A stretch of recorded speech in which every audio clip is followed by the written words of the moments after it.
for today's video ulit tayo ngayon guys. Ayan, Atimonan pa rin. Nandito pa rin ako sa Atimonan, Quezon. Ayan, ang ganda ng ano nila dito. Ang ganda tingnan ng mga kabundukan. Ayan. Ang kanilang tulay dito. Ang ganda guys.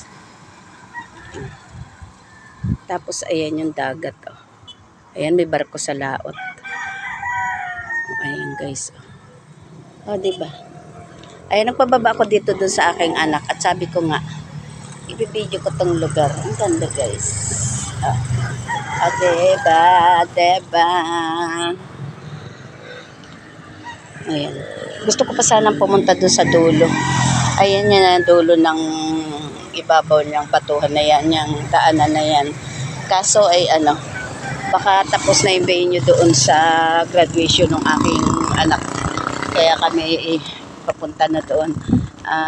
Umuwi kami kanina kasi nga wala kaming maupuan doon sa labas. Hindi naman kami pwedeng pumasok doon sa loob dahil nga kailangan isa lang ang escort ng gagraduate. Ay yung aking isang anak ang pina-escort ko muna doon sa anak kong gagraduate dahil mamayang gabi ako yung sasama sa kanya. Dahil meron pa kasi mamayang gabi na ganap, ewan ba kung anong event pa nila mamayang gabi doon. Yun daw ay matatapos ay pamadaling araw na din. Kaya kailangan ay dalawa kaming magpapalitan. Ayan o. Yun nga isa kong anak ang inihalig ko ngayon. Dahil umuwi muna kami. Dahil nga wala kaming maupuan doon sa labas. Ang init-init. Kaya ito, pabalik na kami doon. Ayan. Ayan siya. Ang aking anak o. Ayan. Hintayin. Sabi ko, ibaba ako doon sa bungad ng tulay. Tapos hintayin niya ako dyan sa dulon-dulo na yan. Para nga, mabidyo ko tong lugar. O, di ba nga guys, ang ganda o. Ayan, may Jollibee pala doon, sa dulo doon. Ayan o. Ano na kayang lugar yung dulo na yun? Ang ganda talaga guys. Tapos, ayan, palagay ko malalim. Dahil ayan, maasul-asul yung tubig. Kaso ayaw kong umano.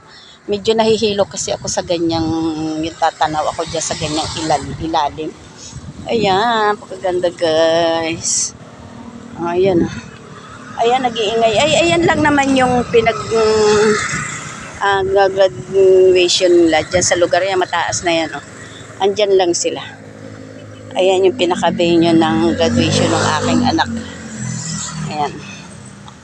Ngayon lang ako nakarating dito sa bayan ng Atimonan. Malaki rin palang bayan to. Ayan o. Ayan. O, diba? Kaganda. Ayan o. Nakakalibang dito. Siguro sarap dito magtambay sa hapong-hapon. Yung nakatanaw ka dyan sa mga bundok na yan. Tapos ay yung papalubog ang araw. Yan. Ang ganda talaga siguro. Kaso hindi kami taga rito. Ayan, medyo naghihintay na yung aking anak doon. Pansamantala na ako magpapaalam, guys. Thank you na lang po doon sa lahat ng sumusuporta sa amin, sa aming mga subscriber, mga viewers namin, followers namin, sa mga silent viewers.